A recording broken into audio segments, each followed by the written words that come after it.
अगला टॉपिक है अपना टिटेनस। तो tetanus tetanus is caused by obligate anaerobe known as Clostridium tetani. तो ये बिलोंग करता है हमारे क्लॉस्ट्रीडियम फैमिली में।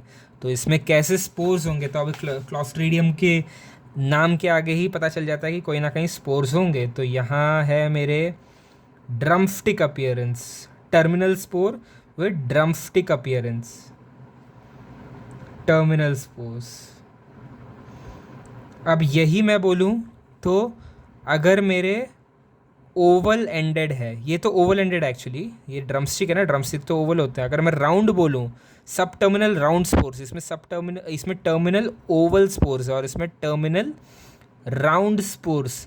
तो ये हो जाएगा मेरा क्लॉस्ट्रीडियम टर्शियम, ये हो जाएगा मेरा क्लॉस्ट्रीडियम टर्शियम। तो ये पता होना चाहिए। और परफ्रिंजेंस वगैरह में तो मेरा सब टर्मिनल स्पोर है, तो ऊपर भी थोड़ा हिस्सा होगा, सब टर्मिनल स्पोर है।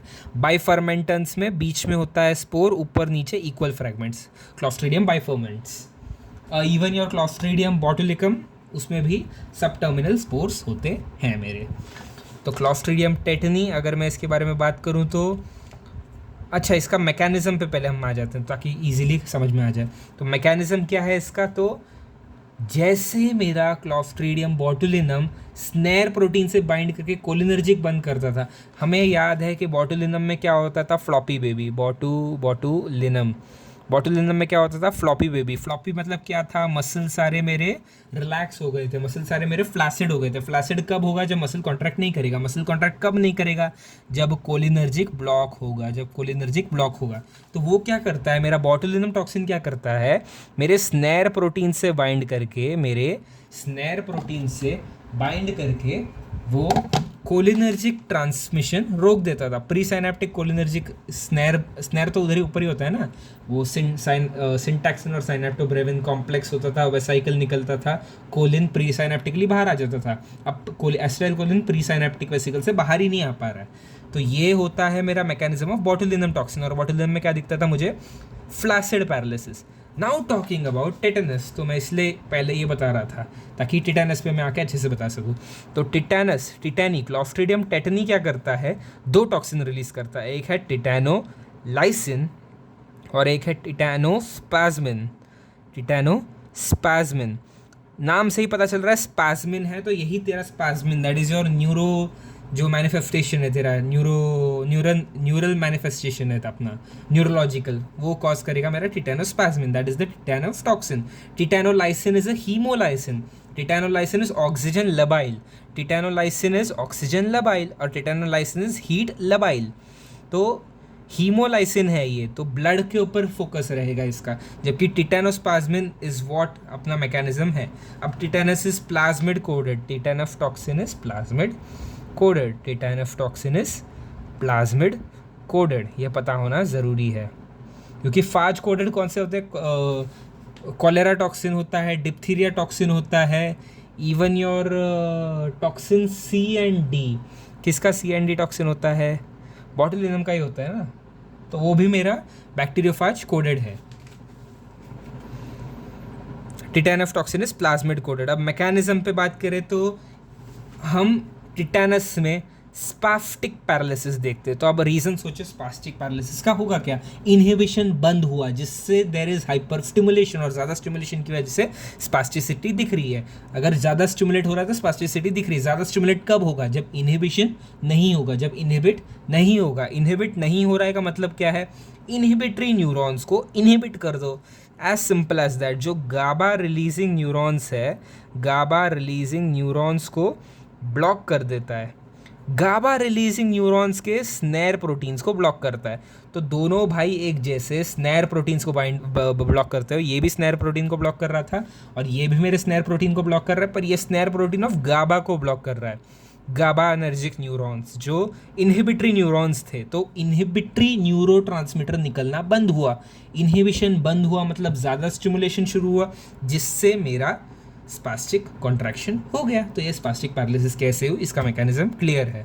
अब हम आते हैं इसके मोड्स ऑफ ट्रांसमिशन में। तो इंजुरी, कोई भी इंजुरी हो, एक अच्छा केस आता है कि एक पेशेंट को डॉग बाइट हुई है, उसको उन्होंने टिटेनफ टॉक्साइड दे दिया है, ठीक है। डॉग बाइट जस्ट अभी रिसेंटली हुई तो उसको टिटेनफ टॉक्साइड इमीडिएटली दिया, और फिर उसको कुछ मैनिफेस्टेशन हो रहे हैं, ब्ला ब्ला ब्ला ब्ला ब्ला।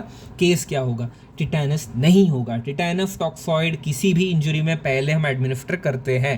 केस तुम देखोगे टिटेनफ टॉक्साइड के बाद उसमें मैनिफेस्टेशन क्या हो रहा है उसके ऊपर। तो modes of transmission, injury, surgery, neonates में अम्बलिकल अनहाइजीनिक अम्बलिकल क्लैंपिंग की वजह से होता है, इसको 8th डे डिसीज बोलते हैं, important to know. Otitis media, ठीक है। क्लिनिकल मैनिफेस्टेशन 6 to 10 डेज के बीच में दिख रहे हैं, इसलिए एवरेज 8th डे है तो 8th डे डिसीज बोल दिया बच्चे में। फर्स्ट सिम्टम इज ट्रिस्मस और लॉक जॉ। मैसेटर जो जॉ की मसल है वहाँ पे कॉन्ट्रैक्शन हो गया, मैसेटर का कॉन्ट्रैक्शन की वजह से जॉ लॉक हो गई, पकड़ गई, तो जॉ लॉक हो गया, तो lock jaw, that is trismus, that is the first symptom. अगला सिम्टम है risus sardonicus, that is a complication technically, abnormal sustained spasm of facial muscle, जिससे ऐसा लगेगा हंस रहा है बंदा पर हंस नहीं रहा है, rather he is having facial muscle contraction, जिसकी वजह से एक स्माइलिंग फेस जैसा बन रहा है, राइजेस सार्डोनिकस। अगला है ओपिस्थोटोनस, तो ये जो डायग्राम बनाया है इसमें क्लियरली दिख रहा है कि बंदा ऐसे सिकुड़ गया, ऐसे हो गया बंदा, तो opisthotonus. Abnormal posture due to generalise spastic contraction of extensor muscles, respiratory muscle spasm से डेथ हो सकती है। अब नियोनेट्स में क्या होता है, तो difficulty in feeding is what the baby presents with, ठीक है। लैब डायग्नोसिस पे मैं जाऊँगा तो tissue bits from necrotic depths of tissue, जहाँ हमारा काटा है, बाइट है, वहाँ के नेक्रोटिक डेप्थ से अगर मैं टिश्यू का एग्जामिनेशन करूँ तो ग्राम स्टेनिंग में ग्राम पॉजिटिव बैसिला दिखेंगे with terminal and round spores, जो कि है ड्रमस्टिक अपीयरेंस। वही टर्शियम, अच्छा मैंने उल्टा बताया, टर्शियम में जो है वो ओवल एंड होता है, और वहीं टेटनी में मेरा राउंड स्पोर्स होता है, राउंड ड्रमस्टिक अपीयरेंस, ड्रमस्टिक वो गाने बजाने वाला स्टिक। अगर ग्रो करना है, कल्चर करना है, तो एनारोबिक मीडियम कौन सा? Obviously Robertson cooked meat broth. C perfringens saccharolytic है, पिंक कलर देगा, वही सी टिटनी प्रोटियोलाइटिक है, मतलब प्रोटीन तोड़ता है तो ब्लैक कलर देगा, ब्लैक कारिंग होगी उसकी, तो ब्लैक कलर देगा। Blood agar with polymyxin B पे स्वामिंग ग्रोथ शो करता है, सी टिटनी स्वामिंग ग्रोथ शो करता है। एक हो गया ये जेलेटिन स्वैप का। फर्न ट्री अपीयरेंस, फर ट्री अपीयरेंस। इनवर्स फर ट्री अपीयरेंस कहाँ दिखता है, तो बैसिलस एंथ्रासिस में, क्योंकि वो है एरोब, तो ऊपर ग्रो हो रहा है, नीचे ग्रो नहीं हो रहा है क्योंकि हवा ऊपर मिल रही है। वहीं ये है एनेरोब, तो यहाँ पे ऊपर ग्रो नहीं हो रहा, नीचे ग्रो हो रहा है, तो fir tree appearance on gelatin stab. Gelatin के स्टैब में ऐसे स्टैब कर दिया, जेलेटिन के एक टेस्ट ट्यूब में मैंने फिर स्टैब किया, तो कहाँ कहाँ ग्रो करेगा, ऊपर कम ग्रो करेगा क्योंकि ऊपर एक्सपोज्ड है ना, एयर है, और ये एनेरोब है, तो ऐसे ट्रायंगुलर शेप में हो गई। Toxigenicity test in vivo mouse inoculation test. अब ट्रीटमेंट क्या होगा, as easy as it looks, उसको टिटेनस टॉक्साइड देने वाले हैं हम। अब अगर मुझे कहा गया कि कोई एंटीबायोटिक देना है तो मेट्रोनिडाजोल इज़ द एंटीबायोटिक जो मैं प्रिस्क्राइब करना चाहूँगा, पर बहुत माइनर रोल होता है। Tetanus toxoid is what actually works. Doses क्या होगा, 250 international unit of horse tetanus immunoglobulin HTIG, ये देंगे। डोजेज ना याद रहे तो भी 2 प्रेपरेशंस होते हैं, एक एंटी टेटनस सीरम और एक हॉर्स टिटेनस इम्यूनोग्लोबुलिन, जो दोनों हम पैसिव इम्यूनाइजेशन के लिए देंगे। अब एक्टिव इम्यूनाइजेशन क्या होता है जो हम देते हैं, वो है tetanus toxoid. In non vaccinated person it is ideal to immunise with first dose of tetanus toxoid along with administration of ATS और HTIG। अब इसको हम यहाँ पे पढ़ते हैं। अगर उसने ऑलरेडी एक वैक्सीन ली है 5 साल के बीच में, taken with in 5 years, if he has taken a vaccine there is nothing that is required. If he have taken a vaccine between last 5 years to 10 years, मतलब 5 साल के पहले और 10 साल के बाद, तो एक डोज, अगर वो टिटेनस वुंड प्रोन नहीं है, और अगर टिटेनस प्रोन वुंड है तो भी एक dose, as easy as it looks. अगर 10 साल पहले लिए, हिस्ट्री देते हैं कि उसने 12 साल पहले एक वैक्सीन ली थी, और अगर वो टेटनस प्रोन वुंड नहीं है तो एक डोज। अगर टेटनस प्रोन वुंड है तो I will start with immunoglobulin, horse tetanus immunoglobulin.